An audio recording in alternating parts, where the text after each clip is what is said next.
FaderCast. Hello, and welcome to FaderCast episode 1. I am currently in my rehearsal room and getting ready to rehearse for the show, probably the only show we do this year, which is in July. And after doing a bunch of episodes with my friend Danny in German, and a lot of people emailing me that I should do stuff in English, I decided, okay, come on, let's do FaderCast. And it's kind of difficult because I don't want to do it in a talk format where I need to meet with someone and sit and talk about a topic. But instead, I decided that I'll just record any sorts of things that are related to what's going on. And then in this year, which is the 15th year of Faderhead, the first album came out 15 years ago. And I decided to just, document and let you participate and look into what I'm doing before the release of the next album, which has no title yet and which is going to come out, let me think, I don't know, November, December, late this year, because I'll probably need some time to get this all done. So what's my point here? My point is that this podcast is going to be documenting this whole process and just giving you my thoughts about what's happening, why I'm doing things the way they're being done. And I hope that's going to be interesting. If you have questions, obviously you can send them in. If I'm hanging out with people, we can make little interviews if that's interesting, or we'll just do Q&A stuff and see what's going on there. So I'm now in the rehearsal room because it's still 5 to 6 weeks till that show is happening, but I haven't done any sort of performing or stage kind of singing in over a year now. 1 year and, I don't know, 3 months or something. And what people don't understand is that the vocal cords are muscles. And if you don't go to the gym for a year or longer, you will not be in any shape to perform for 90 minutes. And the kind of vocal stuff that I do on stage, it's kind of like, what do you call this, high performance? Not because I'm a great singer, but because the heavy stuff needs to stay heavy for 90 minutes, like all the hard screaming vocals. And generally you want to be able to do that every night. So there are a bunch of things that need to be done.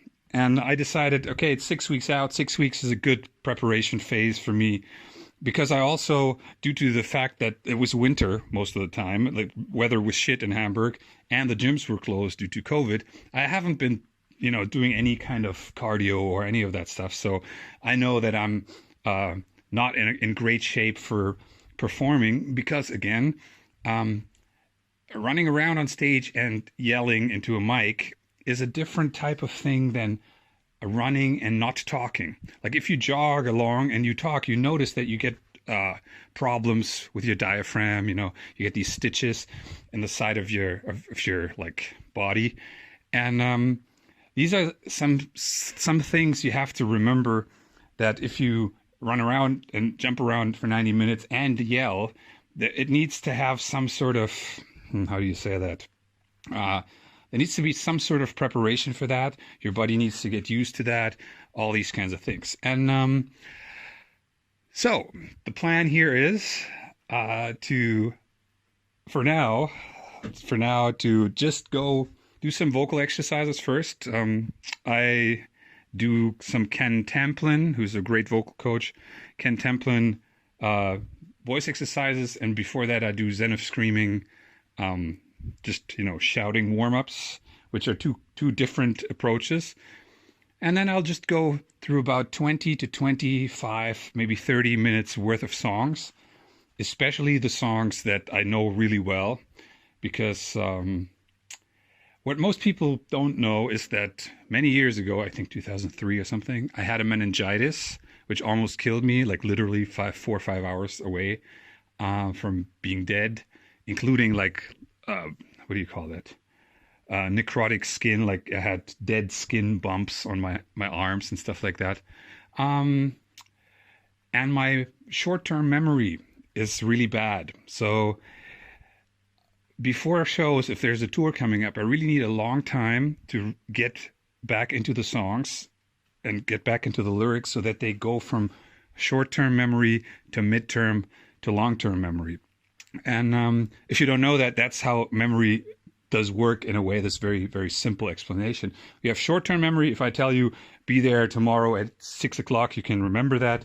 But in a half a year from now, you don't remember when you were at what time usually.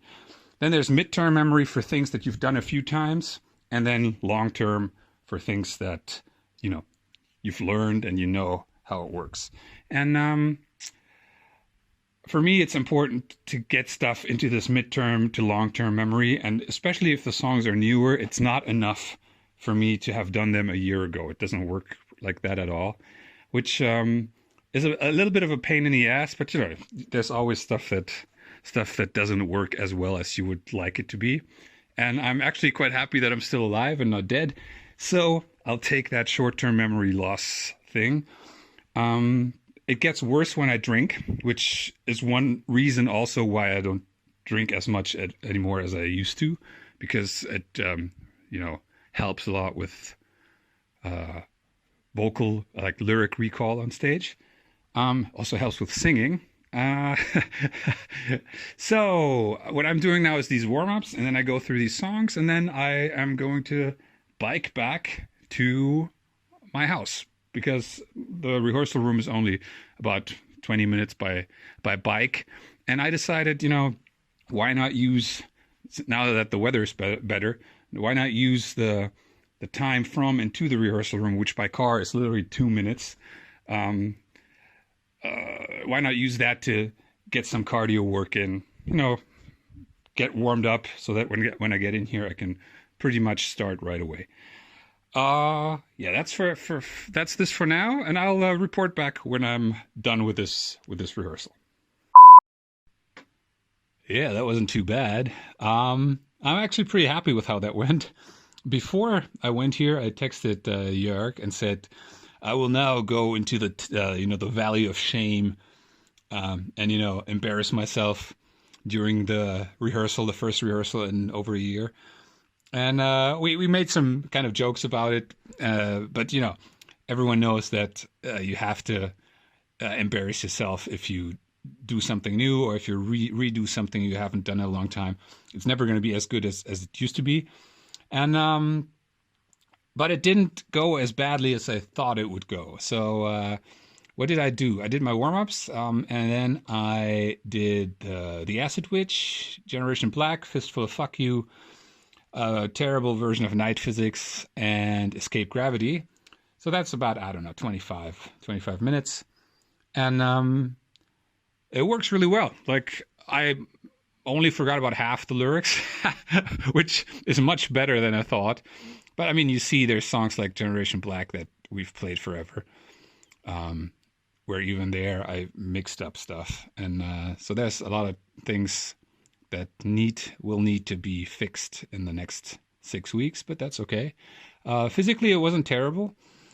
What's going to be very interesting is that show is on a round stage. It's like a circus type stage where only like the back quarter or something is not available to the audience. Otherwise, the audience is going to be sitting almost, let's say, 270 degrees around the musicians, around the stage, and sitting, standing, whatever. And so that was an interesting thing, just being in the rehearsal room, which is just a small room with a drum set that my friend Jarek owns, and just thinking about how to incorporate people when they are on all sides of you and not just in front of you, because it's a lot easier if you know where the audience is and how to perform for the audience when they're in front of you and not everywhere. Well, this is going to be very interesting, a little bit of a challenge, and challenges are good. So let's see how this develops. I'll keep you updated. Hey, hello. Just wanted to record this real quick. It's Tuesday night, really late, and I'm finished in the studio after I was already finished an hour ago, and then had an idea and came back to the studio, turned everything back on, and quickly just recorded an idea, which was really, really nice. And I just wanted to weigh in on the fact that sometimes you have to really recognize in your head when it's worth writing an idea down or working on an idea that just came up, even if it might be inconvenient. But people try to be creative when they have to be creative instead of being creative when they are creative. And so yeah, I'm really stoked about this idea. I think it's gonna sound massive, and I'll check it out tomorrow again. Hello, it's Thursday evening, and I just spent a lot of time yesterday and today fleshing out that idea that I had on Tuesday, and it's it really became a track that I really like. And when I think on Tuesday, I said something like you have to get into the studio or write your idea down when it happens so that you have it for later. Um, Now, what happened was that I already had a song on the list of demos for the album. It's been there for a long time. It was one of the first songs that I thought was good enough because I really liked it. I would want to put it on the album, which had kind of like an and one meets Faderhead style, vibe. And this new one sounds much darker and heavier, and that one will replace the and one meets Faderhead track, and the new one will get the type of lyrics that would have been on the old one. So basically, the title stays and the music changes completely because the new one that's much heavier and darker, it fits much more with the rest of the album. So I decided that would be a good thing to do. And what I wanted to point out is that you should never be afraid to delete something and get rid of something if you have something better. There's a there's a Metallica documentary. I'm not sure which one it is. They have a few, but they play some music to Lars Ulrich's father, who's this old tennis player, and he sits there with like a big white beard. He looks a little like I don't know, an old hippie monk or something. And they ask him, "What do you think of this?" And he says, "Well, if I was your advisor and you'd ask me what to do with it, I would say, delete that." And this little line, "delete that," has been one of my go-to favorite lines to say over the last years. And so I deleted the old one. I didn't totally delete it, but I removed it from the album. And the new track, the Tuesday night track, that was just a tiny little idea back then. Yeah, it's one of the new heaviest songs on the album, and I'm really happy about it. So very, very successful week in terms of that so far. And next up, I'll write the Friday newsletter for the Patreon group and finish off the day. Good morning. It's Friday morning, 5:30. Summer is always the time when I start getting up at 4:30. I just wake up that early, so I tend to go to bed earlier, which I did not do last time. Anyway, sorry. I got a text message from Enrique Jesus Hernandez, who I'm working with. Very talented singer from Los Angeles. He asked me what I thought about the demo, and it turned out he didn't get my email that I sent him back, I don't know, 10 days ago or something. So I copy-pasted the email, and my feedback was that it reminded me of him being desperate in El Paso, Texas in 1856. And then we had a little chat about what I liked about the demo, and what I didn't. So we came up with a plan um, that he will go back to singing a new version of the demo that sounds less desperate. I said his vocals sound a little desperate. And I will go and fix the music to make it a little more melodic in the chorus, and maybe, uh, you know, work some shit out. And then we'll see where that goes.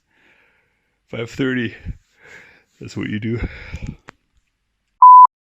Friday, 11:06. I'm back at the rehearsal room because I want to get back into it. I took a few days off after Monday, just for time reasons, and simply because in the beginning it's like better to have your voice rest a little more after some strenuous singing or whatever you want to call it. Today is another prep day for the show in Gelsenkirchen on July 16th. Sorry, and this prep also includes sorting out the light, because the circus where the show is comes with very, very minimal light. And whenever I've seen video of bands that played there without their own light setup, it kind of looks not so good, let's say it. I know we're a strong live act, but I've had some offers from light companies, and those offers are basically almost the complete amount of money that we get, which is obviously impossible. So today is another day of talking to more light rental people and see what can be had for the for the amount of money that we are being paid. Usually the payment for a show like that is split into a set fee, which is called the guarantee. That's the money that you get. Doesn't matter how many people show up. And then above that, there's something called a door deal. And that door deal means from a certain amount of tickets sold. That's usually the point when the break even of the show has been reached, so that the organizer has made all of his money back that he invested before.